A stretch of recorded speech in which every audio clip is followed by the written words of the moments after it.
Good morning, everybody. It's good to see you all here. Welcome to Live Wednesday with Karen. And we have a special guest today, Leann from Forbidden Fibers. But before I bring her on screen, I just want to see who's all here.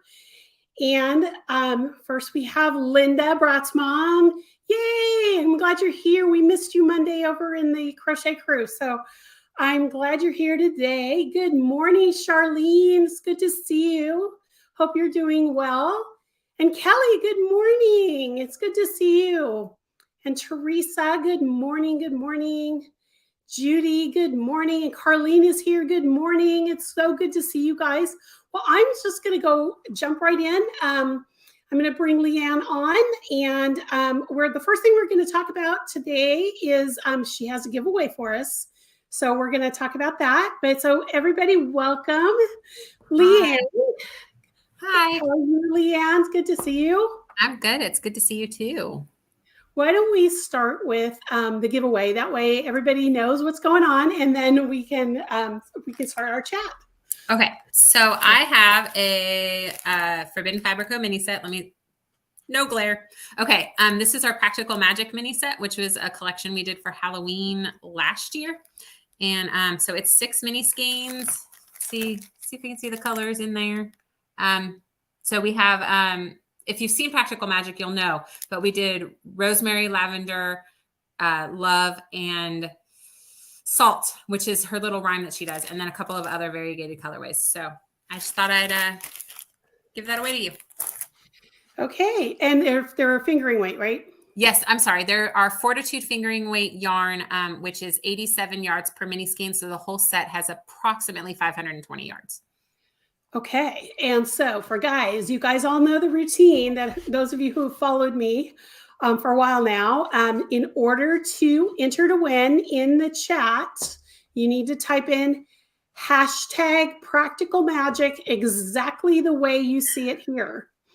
So I'm going to leave it up for a few seconds just so that you can type it in correctly, because if you don't spell it correctly, you won't get entered in. If anybody is here watching me on Facebook, because I am streaming this to my Facebook private group for the Crochet Crew, make sure that you go, I forgot to post this and say this at the beginning, make sure you type in streamyard.com/Facebook so that we can see who you are. So if you're in Facebook, make sure you do that. I'm going to leave that up. I see some people doing typing it in. Awesome. And I also saw Carlene posted. Hang on one second. Here we go. Carlene posted. Nice to meet you, Leann. Hi. So we got a lot of people. Okay. And Liz is here. Good morning, Liz. Good to see you. Awesome. No, it's not enough to make the shawl in the tutorial. It's about half, right? It's a little less than half. You need 13 skeins, and this is 6, but it's a good start. It's a good start. Yes. So you could add on to that as well. Everybody's posting Practical Magic. I see that. Okay, good, guys. Awesome. I'll put it back up on the screen again about halfway through. So if in case you missed it, you can do that, and we'll talk about it again. Up.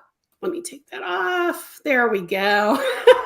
Sometimes it's really hard for me to remember which tab is which. Okay.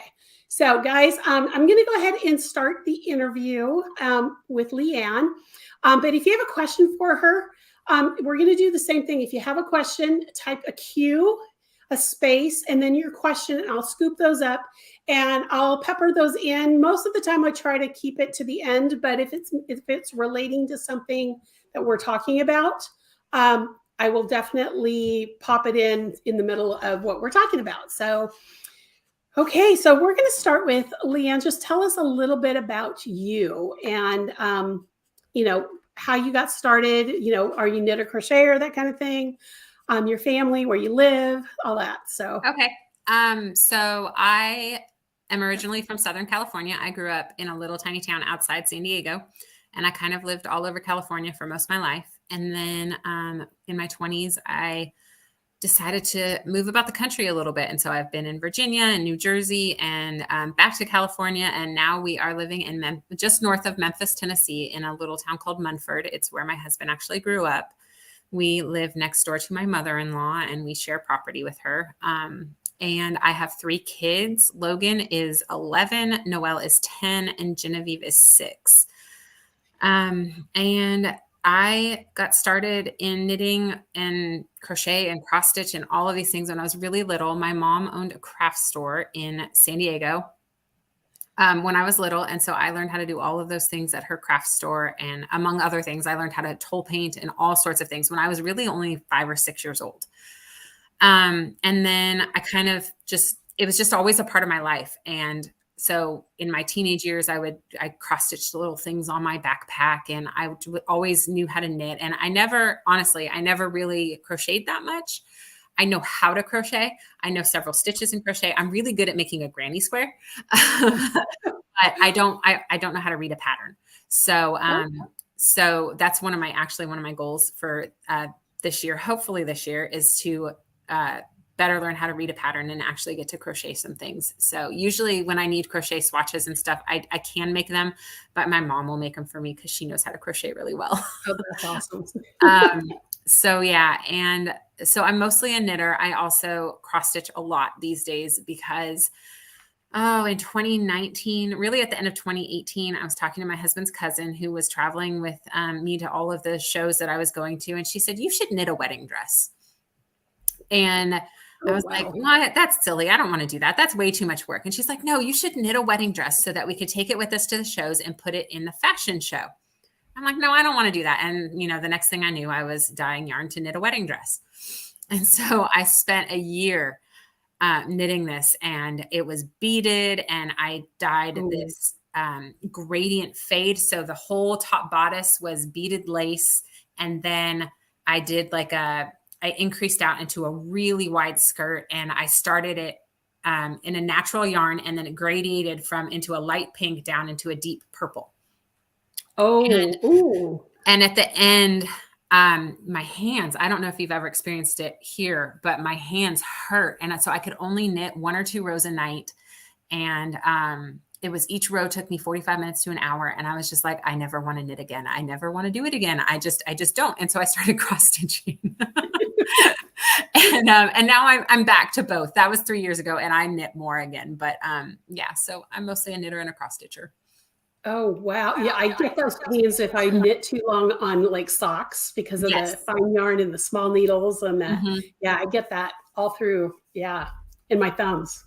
Yes. Because I'm a continental knitter. So. Oh, yeah. Because you're a crocheter. Yeah. So I throw. So it was really just my hands right there. And then I think it was from the weight because I knit the front and back separately. And then I joined them together and I knit the entire skirt as one big round.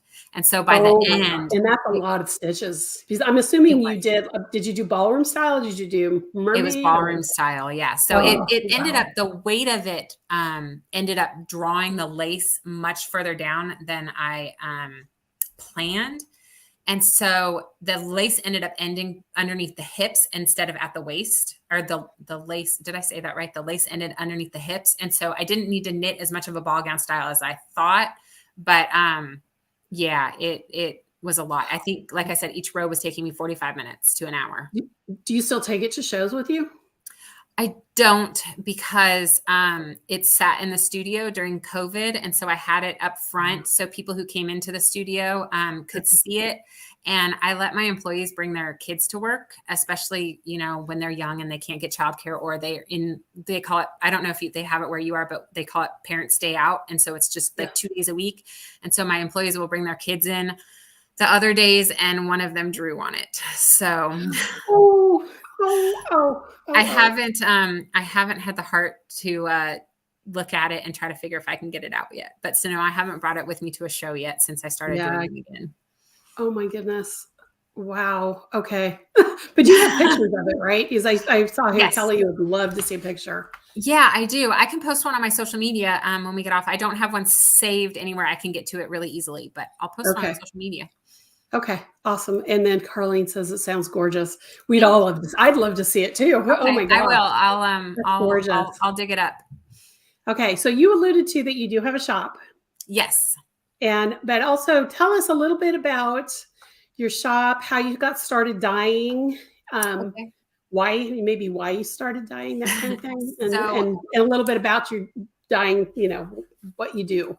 Yeah. So I started dyeing in 2007, I think it was 2008. And like I mentioned, I've always known how to knit. I've always known a little bit about crochet and all of that. And in around 2006, 2007, my husband and I had just gotten married, and he was trying to build his work portfolio. He is a type of a digital artist, and he was working in a job, but it wasn't his dream job. And so on the weekends, he really wanted to work on his portfolio. And so I started watching Vicky Howell's Easy Nitty Gritty. Yes. And so I was like, oh, I want to knit again. And then it was before Ravelry. Everybody was just doing knitting blogs and crochet blogs and stuff. And so I found all of the Harry Potter stuff that everybody was knitting. And I'm like, I was a huge Harry Potter fan. I'm not so much anymore, but I was back then. And I was like, oh, I want to knit all the Harry Potter things. So then Ravelry happened, and I found out about spinning. And so I got a spinning wheel. I got a bonus from work one year, and I bought a spinning wheel, and I learned how to spin. And that's when I found out about hand dyed fiber and therefore hand dyed yarn. And I was like, I want to learn how to dye. So I bought a learn to dye kit, and I bought some spinning fiber, and I laid it all out on my kitchen table, and I bought Harry Potter colors. I bought colors so I could make Gryffindor and Ravenclaw. And I laid it all out on my table, and I put the dye on, and it all rolled straight off. And I'm like, oh, what did I do wrong? And so I got into researching it, and I fell in love with it, and I just started dyeing more and more. And we were living in New Jersey at the time. And we didn't really have any friends or anything. We just worked a lot. And so I just started dyeing yarn, and then I found some yarny friends and started doing shows and put my stuff up on Etsy. And then we moved to California, and we built a studio in the garage for me. And it kind of just grew from there. I started doing the Stitches shows and all of that, and just kept growing. And in 2016, after I had my third child, Genevieve, is when I finally got to quit my full-time job and dye yarn. I didn't dye yarn full-time. I was really a full-time stay-at-home mom, and I did yarn on the side, but I didn't have a full-time job anymore. And then from there, it just kept growing. It was really amazing. And in 2018, we moved to Tennessee, and I hired my first employee, which was my husband's cousin. And she started traveling to all the shows with me and working. We worked right here in this office. These bookshelves, the wall behind it used to have grid wall on it. And that's where we put all of the dyed yarn. And when we built the house, we set up the garage special so I could dye. And we moved here in July. We reopened the business in August. And by January, we were in a studio because we had outgrown this little space. Wow. So now we left that studio, and we're in a new studio across the highway a little bit. And I have 7 employees now. It's insane. So we are now a team of 8.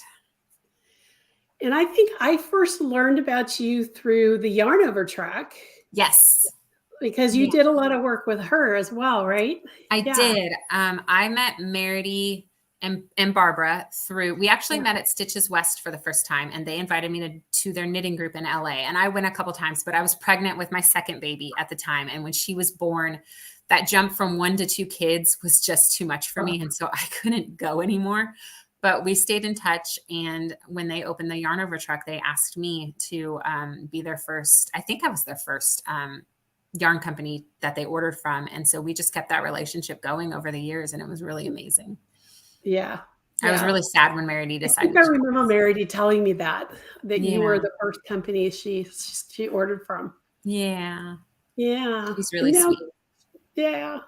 That's awesome. So you started with fiber first, trying to dye fiber first. Wow. Yes. Okay. I didn't know that. Yeah, I did fiber probably for the first 6 months or so. And I had no interest in dyeing yarn. I don't know why. And then I think it was after I did my first show. It was just one of those little outside, 4-hour shows. It was in New York State, near Rhinebeck, actually. And after I did that, I decided that I wanted to dye yarn too. And so I just bought some yarn from Knit Picks and I just started playing. And I remember one of the first skeins I ever dyed was Grinch inspired yarn, where I did bright red on one side of the skein and lime green on the other side of the skein. And I put it up in my Etsy shop, and I promptly got a cease and desist letter from Dr. Seuss. Oh no, I didn't know that was a thing with yarn colors. Oh, yeah. wow. Okay. So yeah. And then I liked dyeing yarn a lot more. And so I really moved more into the yarn, and I did it side by side for a long time, but, I think when I started doing more stitches shows and less fiber festivals, because that's really more of what's out in California, I stopped dyeing the fiber and just really went all the yarn. And then when we moved to Tennessee, they have those fiber festivals again here. And so I started dyeing fiber again a little bit, and I just didn't like it as much. It just wasn't as fun. I couldn't control things as much. And so I actually have, to plug myself a little bit, I actually have all of the rest of the spinning fiber that I have dyed up is up in my clearance section in my shop right now.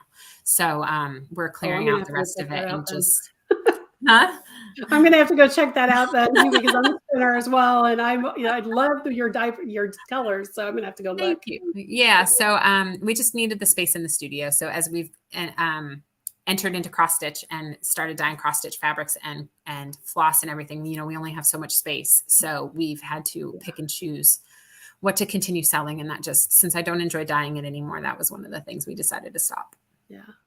Well, Carly just asked a question about color combos can be copyrighted. Was it the color combo? Was it the name? It was the name. I called it Grinch. And even though Grinch is a readily used word, I think it was the combination of the Grinch. And then I put the song in the description box. And so it was very obviously the Grinch who stole Christmas. And so, so no, color combos that I know of cannot be copyrighted. You can copyright or trademark certain things in conjunction with certain words. And that's where you get into trouble. Right. And Dr. Seuss is one of those, like Disney, who is very protective of their trademarks and copyrights. Yeah, definitely. So and that's why even when I've worked with Yarn Over truck and had different colors that they'd have me do, and like the one I can specifically remember was they had me do a cowl called it's called the Pasadena button cowl. The color's called Pasadena, but it was based on the Rose Bowl. And the Rose Bowl, and Meredith and I are like both going, okay, what can we call this? Because we can't use Rose Bowl. And the reason she asked me to do that was because my birthday is on New Year's, and traditionally the Rose Bowl is on New Year's.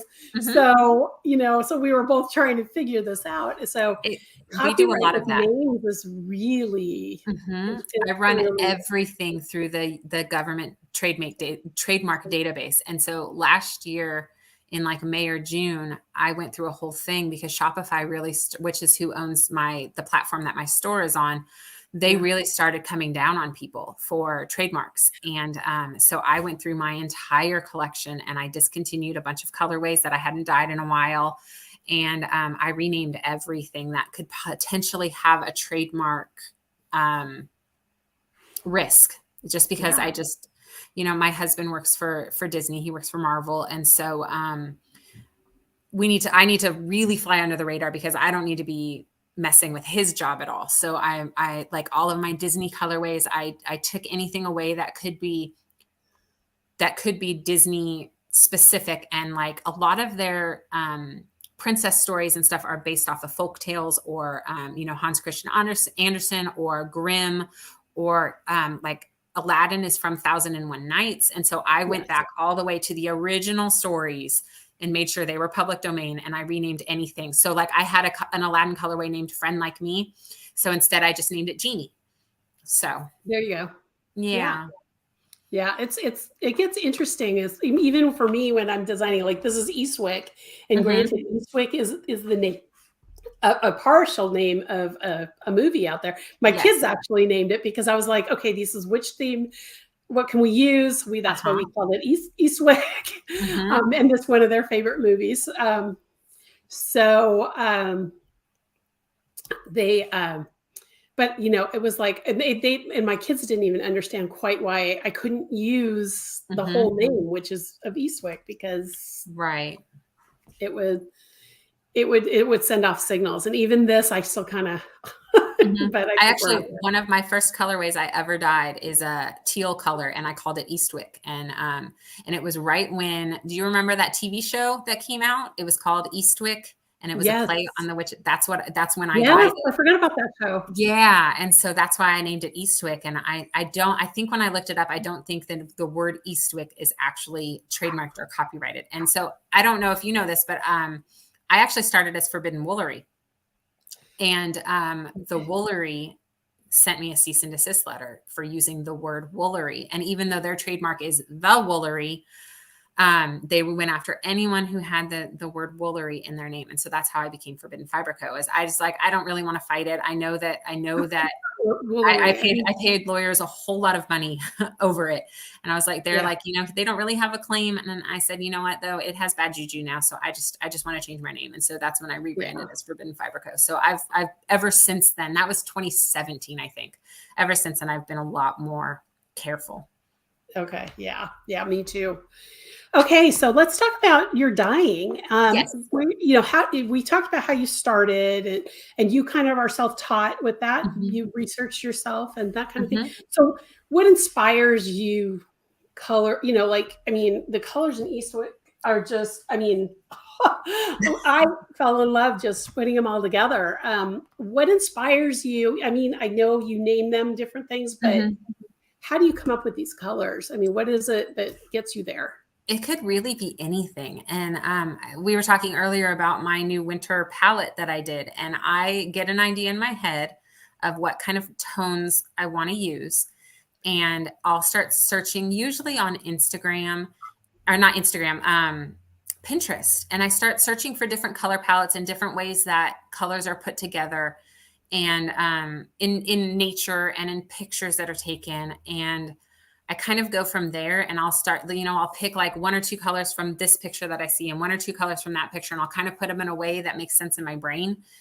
And then I mix all of my dyes from primaries. I don't use, I shouldn't say I don't use any. I use very few dyes that are pre-mixed by the dye companies. I think I have a brown that I use and things like that, but, and black, but everything else I mix from red or pink, yellow, and blue. And, so I'll start mixing the dyes, and I have over 500 different mixes now. And some of them are very similar, and it's just because I have so many, I forget.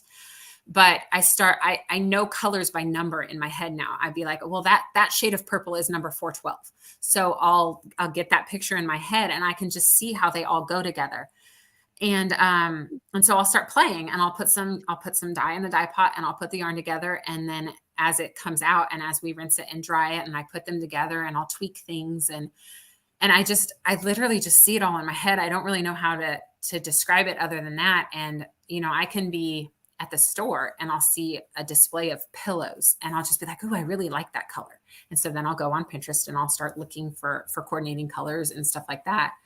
And like with the winter palette in my head, I wanted to go super ice cold. I wanted to go, it's winter, it's cold. I want ice blues and ice purples. And that's really what I had in my head. And I started dyeing it, and I got 5 colors in, I think. And I'm like, I hate this. I don't like any of it. I don't like it. And so I redid it all. And I started with this purple, actually. And this was the like icy kind of purple I wanted. And I don't know, everything just came out from there.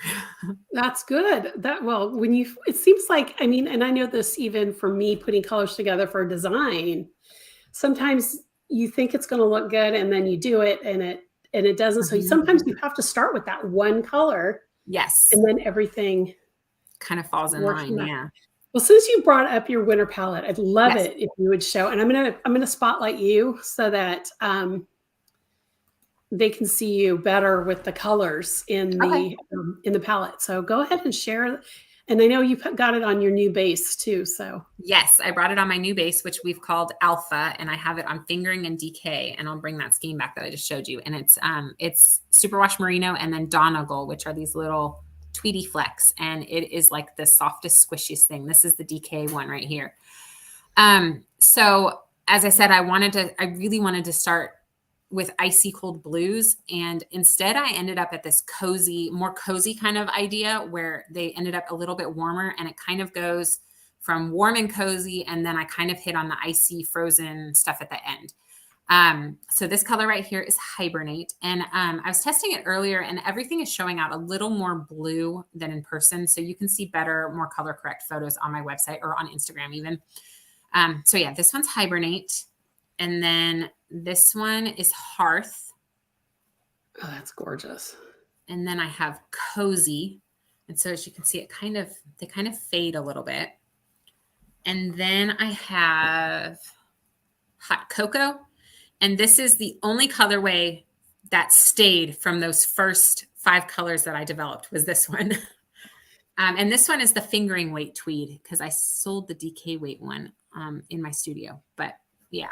And then from there we have, see, this one is the one that's showing very blue. This is Frozen Pond. And it's actually much more turquoise teal than what's showing, or it's definitely more green.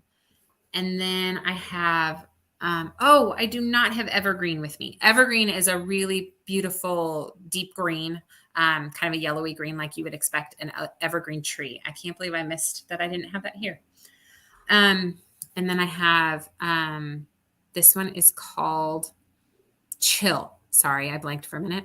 And it's just an icy blue, kind of in that first feeling that I was telling you about. And then we have Flurry, which is an icy bluish gray. That's really pretty. I like those last 2 colors. Thanks. So you've got like the warm and cozy, and then you've got more of the bluish icy tone. So I kind of got both in here, which is exciting. Yeah. And so say again what the base of that is and it's called Alpha. And so we have Alpha Sock for the fingering weight and Alpha DK for the DK weight. And it is 85% Superwash Merino and 15% Donegal, which like I said, are like the little tweedy flecks. And then the fingering weight has 435 yards per skein, and the DK weight has 230. Okay, cool. Now, let's talk about your collections of colors, what you're doing now, because you used to have, it wasn't dye to order. It was more of, this is what we have in stock, and now you're doing collections. So explain that, the difference in what you're doing now. So I've always kind of done it by collection. One of the, I started with Harry Potter colors. And so most people know me from all the Harry Potter yarns I used to do. And so I've always kind of dyed by collection, but it's always been we have this in stock all the time. And so I just dyed constantly the same colors over and over. And it just got to the point where I had something like 700 or 800 colorways. And that's just impossible to keep up with. So I'd constantly be getting asked, oh, can you do more of this? Can you do more of this? And, between Harry Potter collections, Outlander collections, spring collections, fall collections, I started to get overwhelmed. And so in the last year or so, I've been moving more into a seasonal approach. So I started actually in Christmas of 2021, I put out my first idea of a holiday palette, and they were all semi-solid colors. And I did 3 different ones. I did a classic Christmas, which were all really deep, rich colors. I did a retro Christmas, which were all really bright colors. And then I did a Hanukkah collection, which I did to honor my dad because my dad was Jewish. And I sold those during the holiday season. And then we kind of pulled them off the website during the off season. And then this summer is when I finally decided, I'm like, I'm going to try something new. I really had fun creating that holiday palette. And so I created a fall palette, and I did really deep, rich colors for the most part. And I said, these are going to be in the shop from August, or I think it was August through October. And so those were in the shop from August to October. And then it was basically whatever we had in stock. And then we would just replenish the shop throughout those 3 months with whenever something went out of stock. And then in November, I brought back the holiday palette. I pared it down from like 20 colors, and I did 10, I think. And they were all from that original set in 2021. And so we had those in the shop in November and December. And then I was like, okay, but I miss doing variegated colors. I don't want to I love semi-solid. I am a semi-solid knitter. It's where my first love lies, but variegated colorways are a thing, and I enjoy putting colors together that way too. And so I put out my first pre-order collection. Instead of dyeing a collection and dyeing it across every base and being like, here's what we have in stock, I decided to do a pre-order. So I dyed 6 variegated holiday colors. And instead of doing new colorways, I pulled from all of my old holiday collections I'd done throughout the years, and I picked my favorites. And then I matched them with a tonal. And sometimes it was a semi-solid that was actually in the shop as part of that holiday palette. And I did a pre-order, and I said, okay, you can pre-order these for the next week, and then I will dye them all up and I will ship them all out. And that was it for that collection. And so we're kind of moving to that idea where we have a seasonal palette that changes every couple of months. And then we'll do pre-order collections every month, every 2 months, so that I'm just not having to dye all the things all the time. If that makes sense.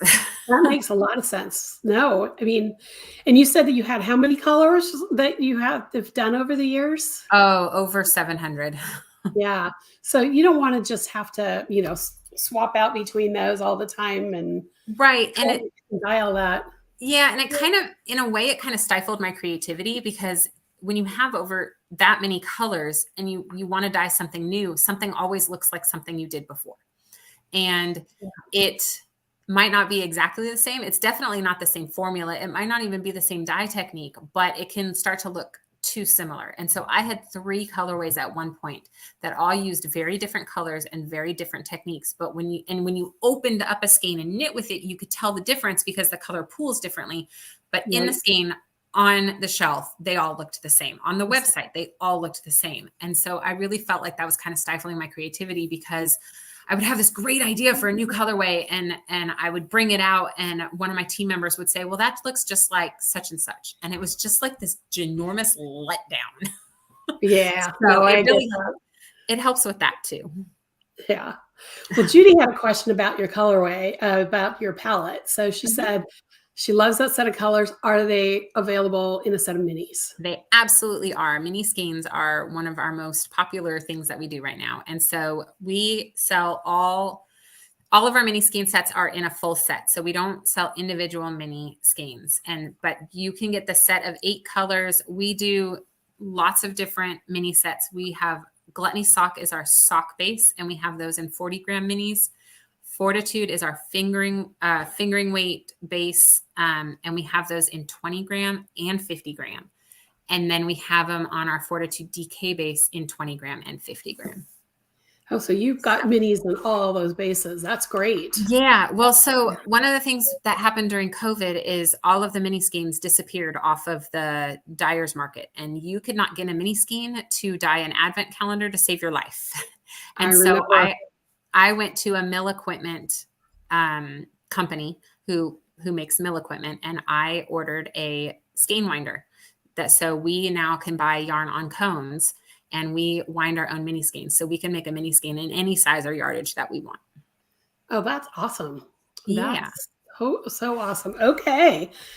So tell us about your dye process. I don't want you to give us away your secrets, but I mean, are you a kettle dyer? Do you do the, where people are pouring stuff on? How do you, tell us a little bit about what you do, or do you do a mix of everything?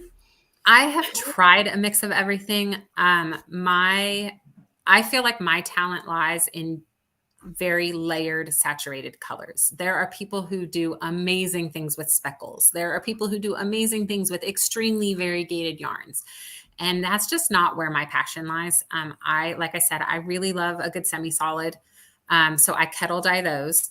And then I have a process that I've developed over the years of kind of bumping fiber in different ways, or yarn in different ways in the dye pot in a kettle dye situation, to apply colors in layers and still get a variegated effect. And so that's really what I love to do the most. And I have a couple of different techniques that play with that, where I'll use more or less water to submerge all of the yarn or just part of the yarn and stuff like that. But really, my best creative things happen when I do those techniques. So yeah, Okay. I occasionally a colorway, an inspiration picture just needs a speckle, and I will do a speckle occasionally, but it's just not what I'm passionate about. And if everybody was doing speckles, I mean, it wouldn't be unique. And what I love about your colorways is that they are unique to other dyers that I use in some of my patterns. You'd mentioned your fall palette. I mean, and that had a lot of tonals in there, and I still have it there. It's going to be started next month. Yay. Sweater for my new book, and her pomegranate. I should probably pull it out. It's right here. I still have it in the bag so that I had to get through a couple other projects, but oh, did I seal the bag again? Here we go. You guys have to see this color. I mean, this was from her fall palette. I don't know how close it is on screen, but this is gorgeous tonal. And it's, like she said, it's so layered. You can see the blacks in there and the the purples, but it's pomegranate. So it's awesome. I love it. I can't wait. That's one of my favorites. It's my next project. I have one that I have to finish, and then this one's going on the hook. Oh, I can't wait to see. Yeah. So you mentioned too with the colors that I should have asked you this before, but when you do your fall palette this year, is it going to include some of the colors from last year, or is it going to be the same? Is it going to be different? Yeah. Originally, I thought that I would do a new palette every season. And then again, that thought started to overwhelm me. And I thought, there's nothing wrong with bringing back favorites. And so I think I did 8 colors for the fall palette, just like I did for the winter palette. And ideally, I'd like to get up to 12. 12 is kind of my happy place. I can divide it into 6 and 6. And I don't know why that sticks with me. But so eventually I would like to get up to 12 colors every season, 5 times a year. So it would be winter, spring, summer, fall, and holiday. Okay. And so I know for sure there are 2 colors that I'm not bringing back in the fall palette. Okay. And then, so that would leave me with 6. And so it's basically whatever I come up with this fall will be what the fall palette is. It'll be those original 6 colorways. And then if I come up with 2 more, then it'll be 8 again. It just, I don't know, because so many things happen between now and then. And I never know when my inspiration is going to hit. I never know. Like, I've got my summer palette half picked out already, and I dyed it. It was actually part of the fall palette. When I dyed it, my original concept for the fall palette was I wanted really, really rich colors. And then I wanted a paler version because I wanted that contrast. And I looked at these 2 sets of yarn. I originally had 12 colors, and I looked at these 2 sets of yarn. And I was like, they don't jive. And I picked up that set of lighter colors, and I'm like, this to me screams summer carnival, like state fair. And so I set those aside, and they have been sitting in the corner since last summer. And I'm like, this is going to be my summer palette next year. Summer palette. So, okay. Yeah. I really have no idea. See that now. Yeah. Okay, so I really, cool. So that's the plan, is just to keep rotating, because I like to do new stuff too. But I know that it is important, especially for designers, when you design with the colorway, for people to be able to access that color. And so eventually that's my goal, is to have these permanent palettes, as I call them, of semi-solid colors that are in constant rotation in the shop. Yeah. Okay, good. Cool. Okay. So they'll be in rotation. They necessarily won't be the same every single year, but they will have some pieces that are the same. Okay, cool. Yeah. And the colorway like pomegranate that I just love, and that'll come back year after year because I love it. I love dyeing it. I love the way it looks. It sells really well, which means you guys like it. So, that's the recipe for a good shop. Oh yeah, absolutely. I'm going to go ahead and we're going to talk about the giveaway really quick because we're about a little over halfway through. So, or at least the halfway of the hour point. Yeah. We are giving away, go ahead and show it again. A package of minis. I'm going to let Leann tell you about them. Just really quick for those of you who just joined us. Okay, so there we go. It is, the camera's backwards, so I move one way and it goes the other. So this is our Practical Magic mini skein set, and this was from Halloween last year, I think. And so it's just colorways inspired by the Practical Magic movie. And we have Practical Magic, lavender, salt, midnight margaritas, love, and rosemary. So yeah, it's it's 6 mini skeins, fingering weight, 87 yards each. It's a total of 520 yards.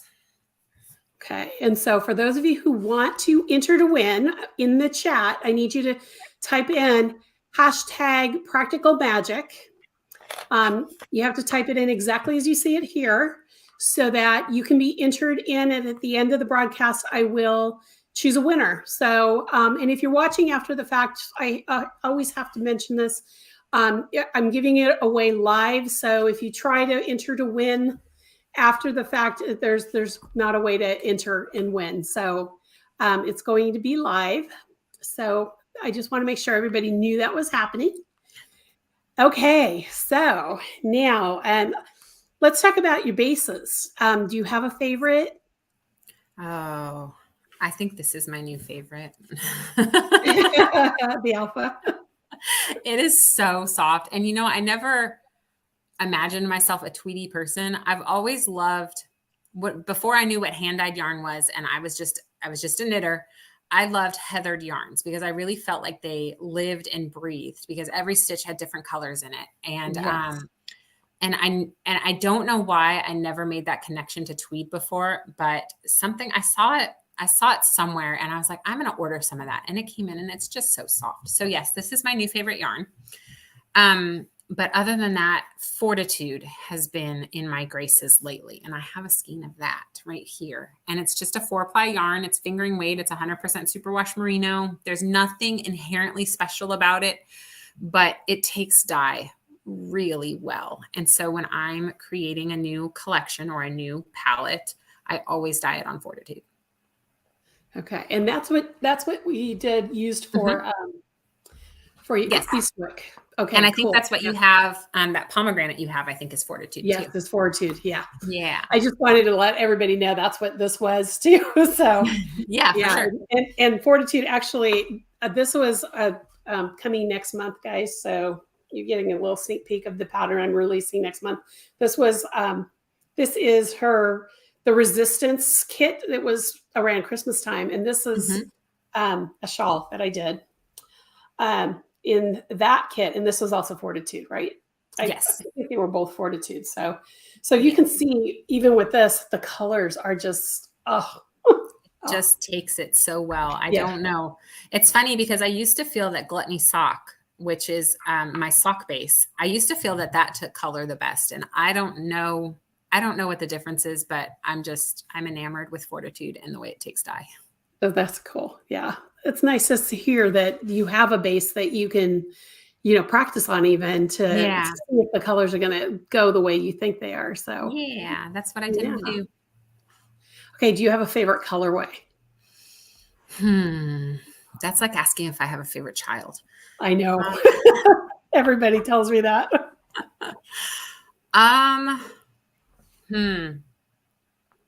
Or do you have a favorite collection or? I have a couple favorite collections. Pinning down a favorite colorway is a little bit harder, but I have a Neil Diamond collection that I did in memory of my dad because he was a huge Neil Diamond fan. And that is one of my favorites because it's truly the first collection that I made. Number one, it's all semi-solids. I added a couple of variegateds later, but when I very first created it, it was all semi-solids, which was the first time I had done that. And they are masculine tones. Now, it doesn't mean they won't work for a woman.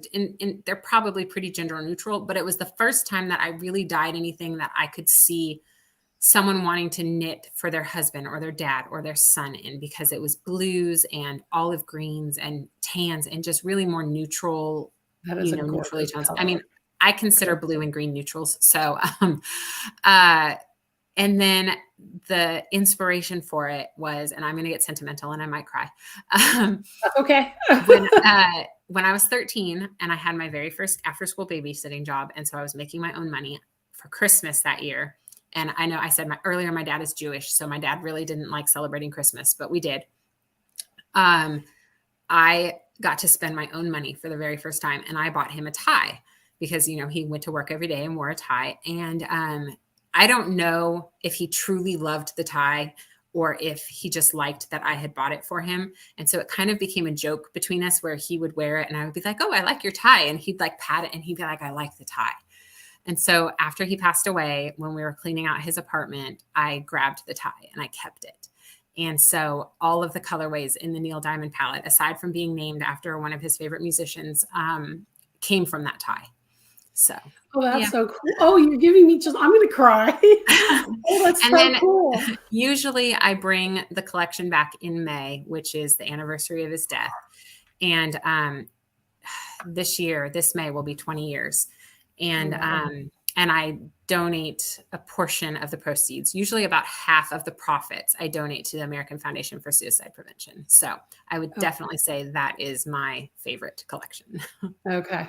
I know you bring it back every year, and I knew there was a story with your dad, but I didn't know about the tie. Yeah. So that is, oh gosh, I have chills. That's so cool though.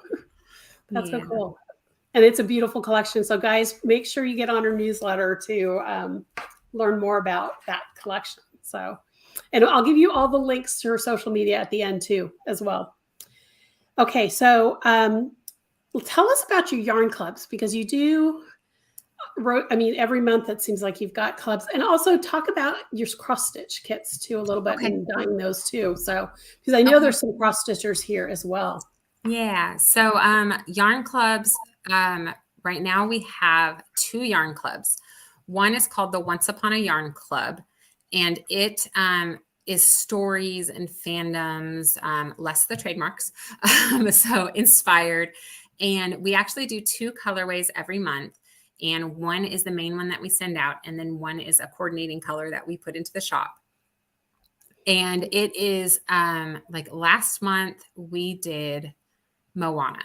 So our colorway that we sent out to everyone was what you need, because if you're familiar with Moana, the whole concept of the movie is that the island gives you what you need. There's no need to leave. There's no need to go further. There's no need to explore or be adventurous. The island gives you what you need. So that was the main color that everybody got. And then the coordinating colorway was Heart of the Ocean. Heart of the Ocean. I don't think that's what it's called. I think that's what I called it. That's actually Titanic. So I think I named it something else. But it's that Heart of Tafiki, which is the jewel and the necklace and stuff. So yeah, we do that every month. And then we also have the Rhythm and Yarn Club, which is music inspired and very specifically album cover inspired. So we take musicians and albums from all genres, all ages, all years and decades, and we pick an album cover that we like. And I say we because I don't pick them alone. We kind of every month it's like, what are we doing? What are we doing for Once Upon a Yarn Club? Who are we doing for Rhythm and Yarn Club? So it's kind of a collaborative effort. So we pick an album cover that we like, and then I go and I attempt to make a colorway. And honestly, these days, I can't take all the credit for it, because a lot of times Felicia, who is my shipping and inventory manager, a lot of times she actually goes back there and she'll create the colorways based on these artists or, stories that we decide on.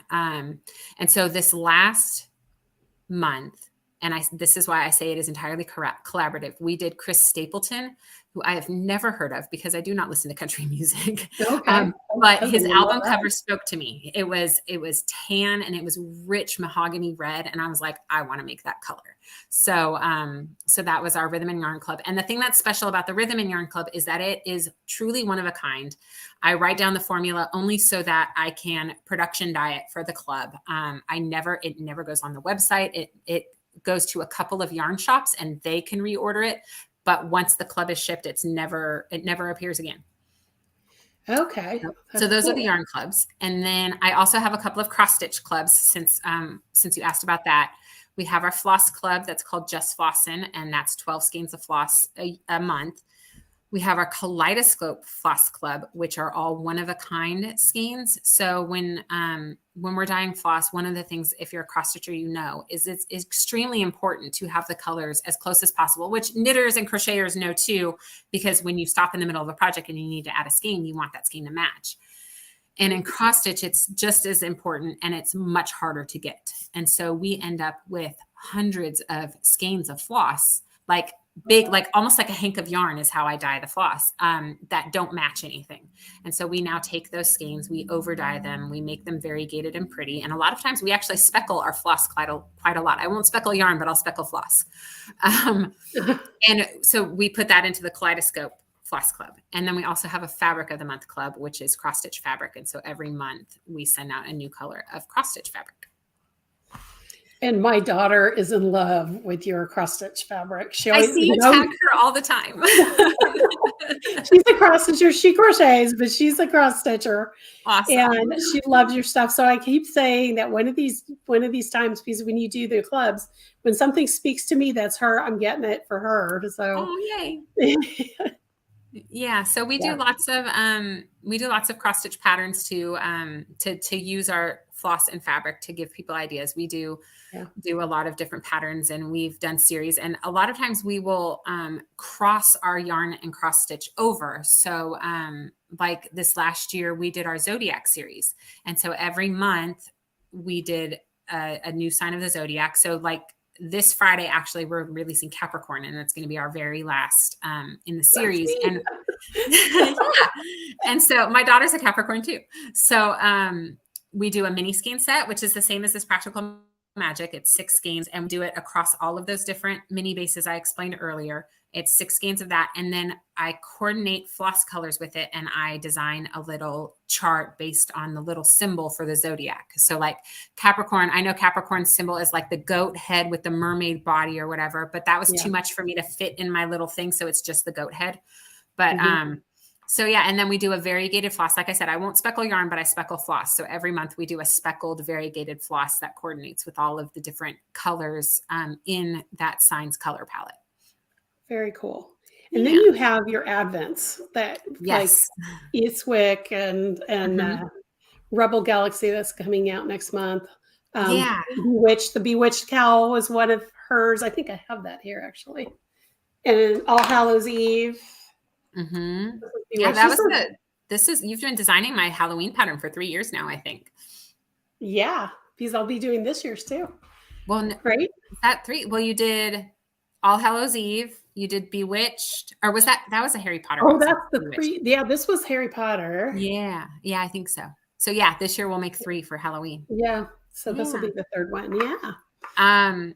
So we do all these different things. We have several different levels of mystery boxes, and Advent is kind of like the top tier. We only do it once a year, only for Advent, and that is our full mystery knit or crochet along or stitch along for cross stitch, where you get a gift every day in the month of December until Christmas. And then we have what we call our mystery boxes, which would be Eastwick was the 13 days of Halloween. Mystery boxes. We do Valentine's Day. We do them once a quarter. So we do Valentine's Day, and we're actually finishing up our Valentine's Day box right now and hoping to ship it by Friday. It's Friends inspired this year. And then we do a summer box, and then we do a Halloween box, 13 days of Halloween. And then we do our 12 days of Christmas box, which previously we were doing Harry Potter, but I've stopped really being inspired by Harry Potter. And so we decided to do Star Wars, and which you jumped on immediately. I'm a Star Wars fan. I will Yeah. So yeah, we did 12 days of the resistance this year. So next year we're going to be doing 12 days of the empire will be our 12 days of Christmas Am I box. doing that one too? Or I is think, somebody else doing? I yes, can't yes, remember. you are. Okay. Yeah, remember if I was or not.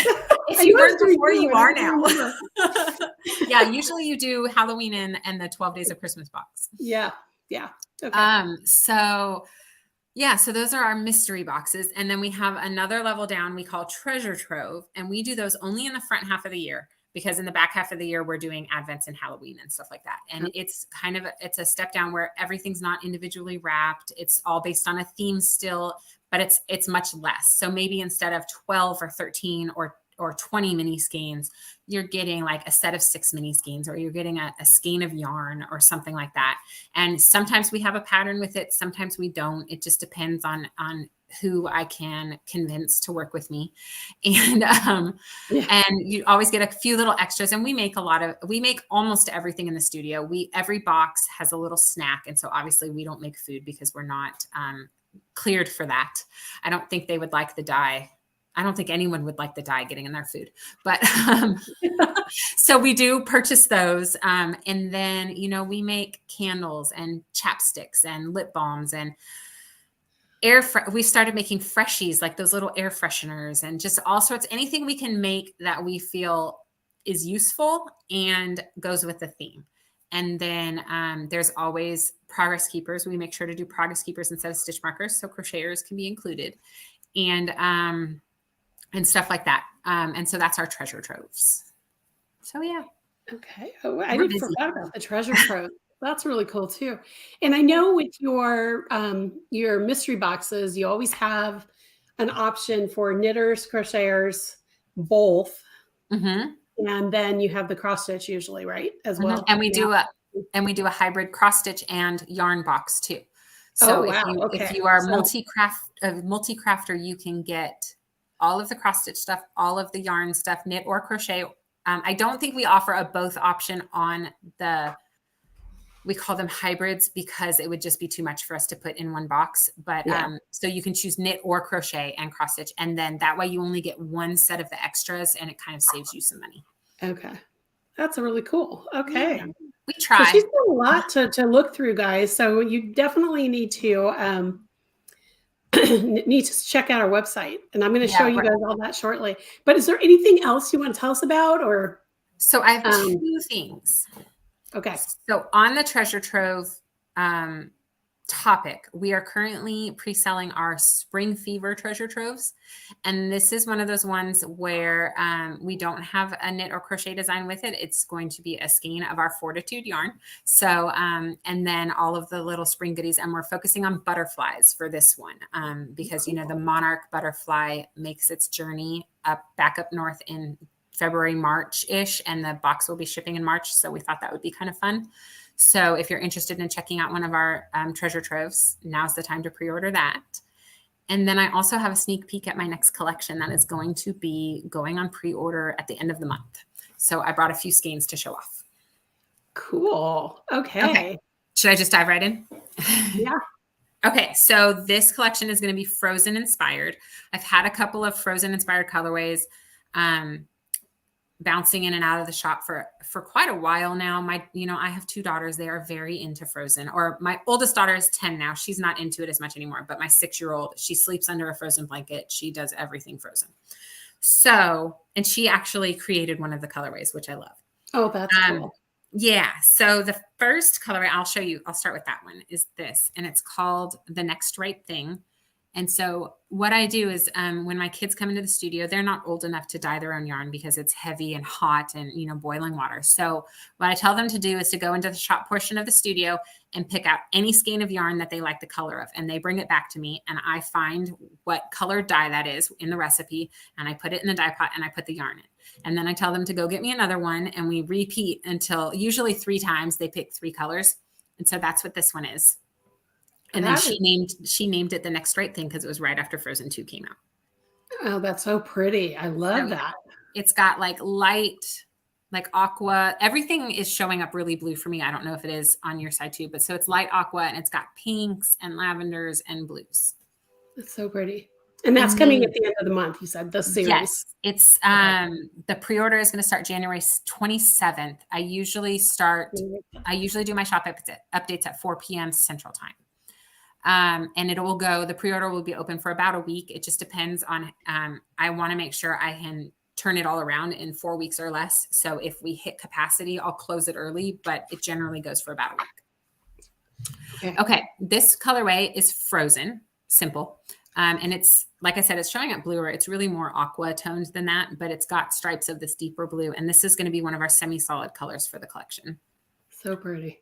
And then this colorway is actually a colorway that I dyed for Merity, and it was part of our Super Nerdy Yarn Club.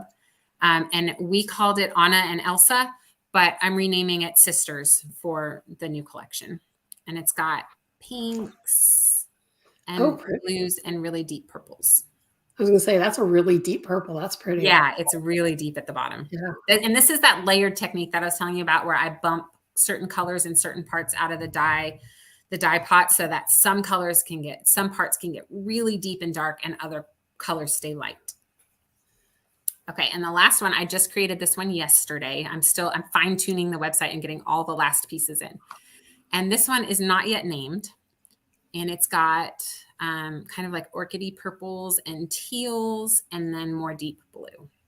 So pretty. Oh, I like those colors together. Thank you. Here are the 4 so far. Oh. So guys, a sneak peek. Yeah, I haven't shown these to anyone yet. You guys are the first. Awesome. Okay. So before I open it up to questions, I just want to let everybody know, because I saw a few people pop in, we are giving away a, excuse me, a set of her Practical Magic minis. I'm going to have her show them again really quick before I put up what you need to do. Minis. So aren't those gorgeous? And they're on your Fortitude base, is that right? Yes. On the Fortitude base, so they're fingering weight. And to enter to win, I'm going to be giving away at the very end of the stream. You need to type in #PracticalMagic. So you've got to spell it exactly with the hashtag in front, like you see it on the screen, so that you can be entered to win, because I'll do the drawing right here on the screen for everybody who entered. So make sure you do that. Okay, so I did see a few. Oh, and the other thing too is that I'll let you tell them, but there's a discount code for all of my watchers. Yes, if you use the discount code Team Hooligan between right now and next Wednesday, the 18th at 11:59 p.m. Central Time, you will get 5% off your order. So I'm going to leave that up for a little bit, just so that you guys can write it down, because Team Hooligan is how we spell it for our hooligans. So make sure that you get that down right. So, okay. And I do have a bunch of questions that I've scooped up. So, and then if you guys have any more questions, like the bottom of the screen shows right now, if you have any more questions that you want me to ask her online, type in the letter Q, a space, and then your question in the chat. And I will scoop it up and I'll make sure they get asked in the order I receive them. So go ahead and do that. I'm going to take this off the screen now so I can bring up the comments. Okay, so far I've got 4. So Liz asks, any hints on selecting crochet projects for a stripy yarn? I find that challenging. Is that for both of us or for... I honestly wouldn't know what to say to that because I don't crochet. I know that, there are planned pooling patterns out there for crochet. I do know that. And so I always think that those are really fun. And if you don't really know what a yarn is going to do, that's a really fun way to use a stripy yarn. I know I'm sure this has got to be true in crochet as it is in knitting. A lot of how a variegated yarn behaves is dependent entirely on your gauge. And so just as opposed to selecting crochet projects for a stripy yarn, just play with your gauge until you find something that you like the way it pools and go from there. That's exactly what I would say too as a crocheter. I tend to do a lot of shawls with stripy yarns. Mhm. So like with gradient kits, mini skeins, you'll notice that mostly, I mean, Eastwick is done in a shawl. Mhm. Um, Bravo Galaxy, I mean, if this was all put in one skein, it would stripe exactly like you're seeing it here. Mhm. Um, but one of the things I do recommend with crocheters that's a little bit, well, I think knitters do this too, actually, is that I recommend that you do a little bit of a swatch to see how many stitches Mhm. you have going across with each color, Mhm. because there are some yarns out there that will, they might add white between the colors, and the white only does like 10 stitches in crochet, Mhm. and then the color does like 30. So Mhm. make sure that you just kind of figure out. But I can't give you an actual pattern, but I would say start with shawls, or even if you crochet socks, because I do a lot of striping yarns and crocheted socks. Mhm. So that's I something. also I'm also a really big fan of cowls. I love to Shawls make too. cowls, and they're really quick little projects, and if you're not really sure how a yarn is going to behave, a cowl is like a shawl, just a really good quick project that can tell you that. Okay. So next question's from Kelly. Do you guys offer wholesale for yarn and cross stitch? She is an employee at a yarn shop, so Oh, yeah, we I know do. that's why she's asking. Yeah, we definitely do. I love to work with shops. I really feel like shops are the backbone of our community because a lot of people don't like to shop online, and a lot of people really like to go into their local yarn store and to sit and knit and talk, and they like to feel yarn. And so I absolutely work with shops on yarn and cross stitch. I'm actually in the first weekend of March. I'm attending the Nashville Needlework Market, which is the biggest wholesale market of the year for cross stitch. So yeah, I love to work with shops. So all you have to do is email me, and I will get or have the owner email me, and I will get wholesale terms and price lists and stuff out to you. Okay. Okay, and then from Judy, what fabric do you use for cross stitch? So there are a couple of different types of fabric that you can use for cross stitch. The most commonly one known is Aida. It's sometimes pronounced Aida. It's Aida, and that is more of a basic cross stitch fabric that most people probably would recognize with the very square holes. And then so there's that type. There's also something called even weave. Oh, well, let me talk about linen first. So you can also cross stitch on linen, and that tends to be a much higher count. And when we talk about count, it's how many holes per inch there are. So when I talk about a 32 count fabric, that means there are 32 holes for you to stick your needle in every inch. And so that is, I mean, it's the same linen that you would wear in a pair of linen pants. It's just the weave is much looser, so you can get a needle in. And I've seen people pick up linen handkerchiefs and stuff at thrift shops, and they'll cross stitch into those. And so that's the other kind. And then even weave is kind of a mix in between the two. They have the very defined squares that an Aida would have, but it has many more holes per inch, like a linen would have. Okay. So which one do you dye? All of them. Oh, you dye all of them. Okay. Yeah, everyone has a personal preference on what they like to stitch, and that can even vary by project. So I stitch across all three. I like Aida because it is very fast stitching. If I need to do a model stitch for a pattern that I've designed, I almost always pick up Aida because I find it very easy to stitch on and I can get it done quickly. But right now I'm kind of in a very tiny stitching mood.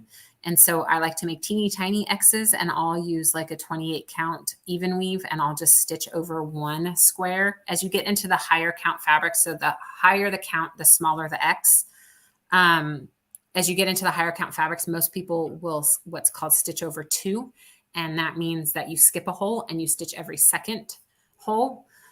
And so I'm into those higher count fabrics right now, and I'm stitching like over two squares on like 40 or higher. So I stitch on all of them. Okay. All right. And then Francis has a question about, do you ship internationally? We do. I just actually implemented a new shipping model for international that is weight based. And so not all of our products have the correct weight in them, but that will always err in your favor, not in mine, because it usually means we've entered 0 instead of an actual weight. And so all of your shipping options will be provided at checkout by weight. And so that's actually what it costs us to ship it to you. And so that's how you know what you're paying. And you can choose USPS and UPS, I believe, are the 2 options that we have, because we don't have a FedEx drop location anywhere near us. We'd have to drive an hour down to Memphis to drop off packages. Okay. Yeah, because Francis is in New Zealand, so yeah. Oh, I shipped to New Zealand quite a lot, and during the pandemic when we weren't allowed to ship to New Zealand, or at least not USPS, you can only ship UPS, and it was like $80 to $100. We actually will bundle orders. So like if you wanted to join our yarn club, we would hold orders for you and like ship every 3 months or something like that to save you on shipping. Oh, there you go. Cool. Okay. Okay. So I'm trying to go through because everybody has been posting some extra questions. Those were the ones that I scooped up.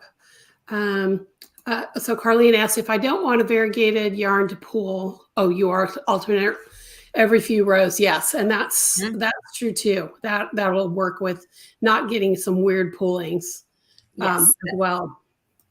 And if you're doing a 1 skein project and you're not liking how it pulls, again, this is for knitting. I assume it would work for crochet. I always advocate for going up or down a needle size just to jog the color a little bit. We do that in crochet too. Yeah, absolutely. Okay. Which kind of even weave she wants out of store? Okay. I have Lugana in the shop right now. So I have 25 count and 28 count Lugana. Okay. Cool. Anybody else have any questions? Because I see that that's the end of the comments here. So anybody else have a question that you want to ask Leann while we've got her live? While I'm waiting, I'll put that code back up for you guys so that you can get 5% off your entire order until January 20th. No, January 18th. 18th. I got to put that down. So because I'm going to put that in the notes after, so people who watch maybe after that date. Yeah. Okay.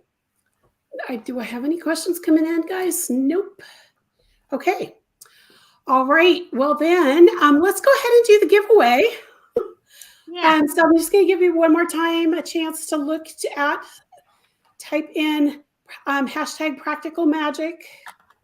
Somebody typed in, thank you. I'm not sure who that is. That's where the Facebook user. Make sure you type in a browser window, StreamYard.com/Facebook so we can see your name.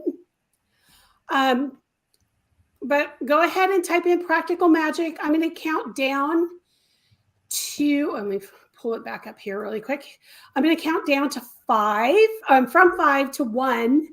And then I will hit draw and we'll see who the winner is. So I'm going to start right now. 5, 4, 3, 2, 1. And I'm going to hit draw. Oh, this is exciting. It's so much fun. I love doing this. And Liz is our winner. So Liz, what I'm going to have you do is shoot me an email with your mailing address and I will get it to Leann. Okay. Sounds good. And so that we can get you your Practical Magic mini set to you. Yes. How exciting. Congratulations. And I'm going to take that off the screen. Congratulations, Liz. I think that's it. So is there anything else you want to share with us, Leann, before I let you go? I think I've talked enough. Everyone's probably sick of hearing me talk. Yeah. Okay. Well, thank you for joining me. And thanks so much for the giveaway and the coupon for my followers. Sure. I know they're excited for that. So I'm going to take off the ticker here really quick. So guys, if you have anything else you want to ask before she goes, I just want to make sure. Okay, so we've got Kelly who says the wonderful, yay! Thank you. That would be amazing. And Liz is excited that she's getting her lovely gift. I think it's a lovely gift too. Oh, And this is one of my favorite collections, so I'm excited to send it to you. Yeah, I'm sure she's like, and everybody's so excited to see you in person. Aww. I know a lot of my followers have bought the mystery kits over time that are here. So thank you so much. Because I've always tried to promote it, even though I can't show them the pattern right away. Mm-hmm. So yeah, she does some amazing dye work, guys. So thank you. Definitely go check out her store too. That's what I want to do before I go. Before we go, her website is at forbiddenfiberco.com. So you can find her there. And I'll have all these in the show notes after the show is over.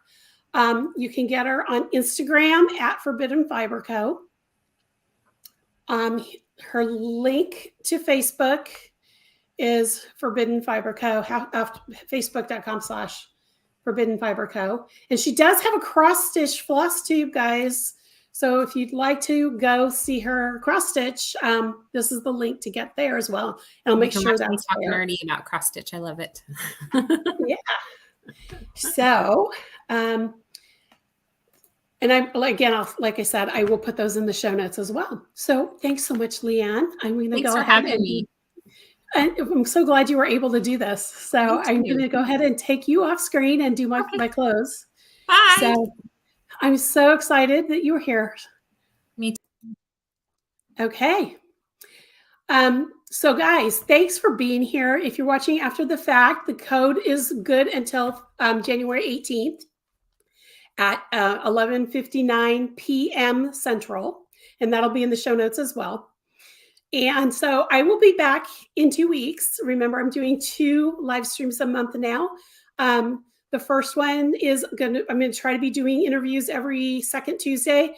And then on the 4th Wednesday, guys, this week is going really crazy for me. So Wednesdays, the 4th Wednesday, which in this month, it will be the 25th, I will do my normal live streams that I usually have been doing. So I hope I will see you guys all then. And I will talk to you guys later. Have a great rest of your week, and I'll see you in a couple weeks.